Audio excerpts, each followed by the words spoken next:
storage is an issue. The key thing that people have to remember is that you should spend the extra $100 and get the largest capacity phone as possible. Right now that's 256 gigs. Battery consumption is a much bigger issue, especially with Filmic Pro, which consumes a lot of power. The other thing that is a weak point for smartphones is the heat buildup. So depending on how many different things you task the processor with, whether it's live analytics, shooting log, 4K high-speed frame rates, each of those comes with a tax. Tax the device too much and then it's going to build up heat, and if you hit a thermal shutdown point, then it's going to shut off. It's normally fine in temperatures of 77 degrees Fahrenheit or 25 degrees Celsius or less.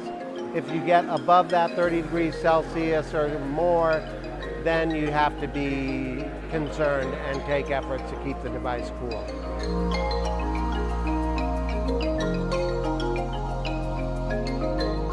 I got inspired to create the Filmic Pro app with the advent of the iPhone 4, which shot 720p HD footage.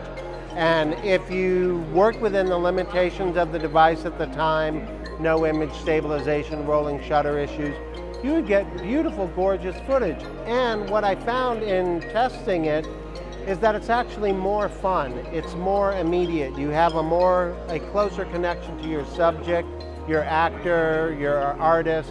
And I had more expensive cameras and I never went back to use them.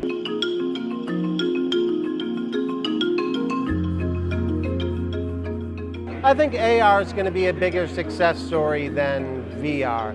I think VR will be somewhat like IMAX or planetarium type thing, where it'll be a select and unique experience that takes a big commitment to it. But we essentially go through life in landscape. Our eyes are positioned to the side of each other versus on top of each other.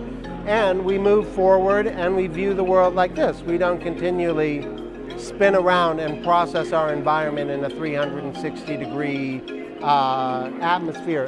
Additionally, as creatives, if you're trying to tell a 360 story, you have to set deck every element of that environment, and you have to put story content or narrative elements everywhere within that 360-degree environment. So that actually makes your work exponentially more difficult and exponentially more expensive. So I think the uptake's going to be a little bit slower than people think.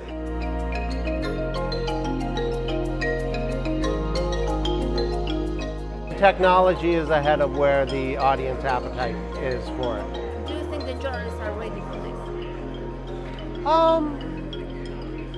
I'm not sure. Actually, I think it has more power as a creative, fictional narrative storytelling tool than a mobile journalism tool, but I'm more than happy to be proven wrong. So I'll be excited to see what the next couple years hold.